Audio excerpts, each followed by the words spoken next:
Hi, Sandalwood ಸುಳಿವು ಚಾನಲ್ಗೆ ಸ್ವಾಗತ. ರೇಣುಕಾಸ್ವಾಮಿ ಕೊಲೆ ಪ್ರಕರಣದಲ್ಲಿ ದರ್ಶನ್ ಅವರು ಜೈಲಲ್ಲಿರೋದು ಎಲ್ಲರಿಗೂ ತಿಳಿದೇ ಇದೆ. ಈಗಾಗಲೇ ದರ್ಶನ್ ಅವರು ಜೈಲಿಗೆ ಸೇರಿ 2 ತಿಂಗಳಾಗ್ತಾ ಬಂತು. ಇನ್ನು ತನಿಖೆ ವಿಚಾರಗಳು ನಡೆಯುತ್ತಲಿವೆ. ದರ್ಶನ್ ಅವರಿಗೆ ಇದೇನೂ ಹೊಸದಲ್ಲ.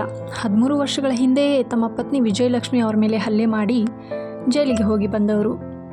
ಆದರೂ ಸಹ ತಮ್ಮ ವ್ಯಕ್ತಿತ್ವವನ್ನು ಸುಧಾರಿಸಿಕೊಳ್ಳದೆ ಈ ಥರ ಒಂದು ಎಡವಟ್ಟು ಮಾಡಿಕೊಂಡಿರೋದು ತುಂಬ ವಿಷಾದನೀಯ.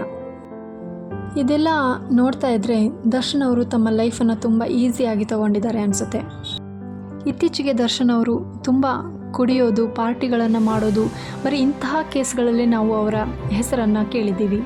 ಇದೆಲ್ಲ ತಪ್ಪು ಅಂತಲೂ ನಾನು ಹೇಳ್ತಾ ಇಲ್ಲ. ಆದರೆ ಅಭಿಮಾನಿ ಬಳಗವನ್ನೇ ಹೊಂದಿರುವ ಇವರನ್ನು ಎಷ್ಟೋ ಜನರು ಫಾಲೋ ಕೂಡ ಮಾಡ್ತಾ ಇರ್ತಾರೆ. ಇವರ ನಿರ್ದೇಶನದಲ್ಲೇ ನಡೀತಾ ಇರ್ತಾರೆ. ಅವರಿಗೆ ಒಂದು ಒಳ್ಳೆಯ ಸಂದೇಶ ಕೊಡೋದ್ರಲ್ಲಿ ಇವರು ಎಡವಿದ್ರಂತ ಅನಿಸುತ್ತೆ. ಹೌದು, ರೇಣುಕಾಸ್ವಾಮಿ ಅವರು ತಪ್ಪು ಮಾಡಿದ್ದಾರೆ, ಹಾಗಂತ ಕೊಲೆ ಮಾಡುವಷ್ಟು ತಪ್ಪೇನೂ ಮಾಡಿಲ್ಲ.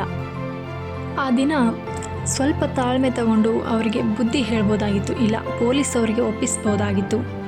ಆದರೆ ದರ್ಶನ್ ಮಾಡಿದ್ದೇನು, ಅವರ ಗ್ಯಾಂಗ್ಗೆ ಅದನ್ನು ಒಪ್ಪಿಸ್ಬಿಟ್ರು. ಅವರು ಕುಡಿದ ಅಮಲಿನಲ್ಲಿ ಏನೋ ಮಾಡೋಕ್ಕೋಗಿ ನಶೆಯಲ್ಲಿ ಅವರ ಪ್ರಾಣವನ್ನೇ ತೆಗೆದುಬಿಟ್ರು. ಈಗ ನೋಡಿ, ದರ್ಶನ್ ಅವರು ಕೂಡ ಅದರಲ್ಲಿ ಭಾಗಿಯಾಗುವಂತೆ ಆಯಿತು. ಅವರಿಗೆ ದರ್ಶನ್ ಅವರು ಹೇಳ್ಬೋದಿತ್ತು, ಸುಮ್ಮನೆ ಬುದ್ಧಿ ಕಲಿಸಿ ಬಿಡಿ ಅಂತ. ಅಲ್ಲಿವರೆಗೂ ಅವರು ಕೂಡ ಹೋಗ್ತಾ ಇರಲಿಲ್ಲ. ಆದರೆ ದರ್ಶನ್ ಮಾಡಿದ್ದು ಇನ್ನೊಂದು ತಪ್ಪು. ಆ ತಪ್ಪೇನೆಂದರೆ, ಅವರು ತಮ್ಮ ಸ್ವಂತ ಹೆಂಡತಿಗೋಸ್ಕರ ಇದನ್ನು ಮಾಡಿದರೆ ಜನರು ಎಷ್ಟೋ ಭವಿಷ್ಯ ಅದನ್ನು ಒಪ್ಕೋತಿದ್ರೋ ಏನೋ. ಆದರೆ ದರ್ಶನ್ ಅವರು ಪವಿತ್ರ ಗೌಡಗೋಸ್ಕರ ಇದನ್ನು ಮಾಡಿದ್ದು ತುಂಬ ನೋವನ್ನುಂಟು ಮಾಡುತ್ತೆ. ಇನ್ನು ವಿಜಯಲಕ್ಷ್ಮಿ ಅವರಿಗೆ ಎಷ್ಟೊಂದು ನೋವಾಗಿರಬೇಕು. ತನ್ನ ಸ್ವಂತ ಹೆಂಡತಿಯನ್ನು ಬಿಟ್ಟು ಬೇರೆ ಒಬ್ಬ ಮಹಿಳೆಗೋಸ್ಕರ ಕೊಲೆ ಮಾಡುವಷ್ಟು ಹೋಗ್ತಾರಂದರೆ ಯಾರಿಗಾದರೂ ಬೇಜಾರಾಗೋದಿಲ್ವಾ? ಇದೇ ಅಲ್ವಾ ತಲೆ ತೆಗಿಸೋ ಕೆಲಸ ಅಂದರೆ. ಕರ್ಮ ರಿಟರ್ನ್ಸ್ ಅಂದರೆ ಇದೆ ನೋಡಿ. ದರ್ಶನ್ ಅವರು ಮಾಡಿದ ತಪ್ಪು ಈಗ ಅವರನ್ನೇ ಕೊಲ್ತಾ ಇದೆ. ಆದರೆ ಈ ವಿಷಯದಲ್ಲಿ ವಿಜಯಲಕ್ಷ್ಮಿ ಅವ್ರನ್ನ ಮೆಚ್ಚಲೇಬೇಕು. ಎಷ್ಟೇ ತಪ್ಪು ಮಾಡಿದರೂ ತನ್ನ ಗಂಡಾನೆ ಅಂತ ಇವಾಗ ಅವರೇ ಅವರ ಬೆನ್ನೆಲುಬಿಗೆ ನಿಂತಿದ್ದಾರೆ. ಇದೇ ಅಲ್ವಾ ನಮ್ಮ ಸಂಸ್ಕೃತಿ. ತಮ್ಮ ಗಂಡ ಎಷ್ಟೇ ತಪ್ಪು ಮಾಡಿದರೂ ಅವರ ಕೈ ಬಿಡೋದಿಲ್ಲ. ಆದರೆ ದರ್ಶನ್ ಅವರು ಈಗಲಾದರೂ ವಿಜಯಲಕ್ಷ್ಮಿ ಅವ್ರ ಜೊತೆ ಚೆನ್ನಾಗಿರಬೇಕು. ಅದೇನೇ ಆಗಲಿ, ವಿಧಿ ಆಟ ನೋಡಿ. ದರ್ಶನ್ ಅವರು 13 ವರ್ಷಗಳ ಹಿಂದೆಯೇ ಮತ್ತೆ ಜೈಲಿಗೆ ಹೋಗುವುದಾಗಿ ಸುಳಿವನ್ನು ಬಿಟ್ಕೊಟ್ಟಿದ್ರು. ಅವರು ವಿಜಯಲಕ್ಷ್ಮಿ ಪ್ರಕರಣದಲ್ಲಿ ಜೈಲಿಗೆ ಹೋದಾಗ ಆವಾಗಿನ ಜೈಲಾಧಿಕಾರಿಗಳು ಒಂದು ಸತ್ಯವನ್ನು ಬಿಚ್ಚಿಟ್ಟಿದ್ದಾರೆ. ಏನದು ಸತ್ಯ, ಏನು ಆ ವಿಧಿಯ ಕೈವಾಡ, ಅದೆಲ್ಲ ನೋಡ್ಕೊತಾ ಹೋಗೋಣ. ಈ ಕಲಿಯುಗದಲ್ಲೂ ಇಂಥ ಕೆಲವು ವಿಷಯಗಳನ್ನು ನಾವು ನಂಬಲೇಬೇಕಾಗುತ್ತೆ. ಈ ವಿಧಿಯ ಆಟ ಇಲ್ಲ ಕಾಕತಾಳೀಯ ಅವನ್ನೆಲ್ಲ ನಂಬಲೇಬೇಕಾಗುತ್ತೆ. ಏಕೆಂದರೆ ದರ್ಶನ್ ಅವರ ವಿಚಾರದಲ್ಲಿ ಇದು ಸತ್ಯವಾಗಿದೆ.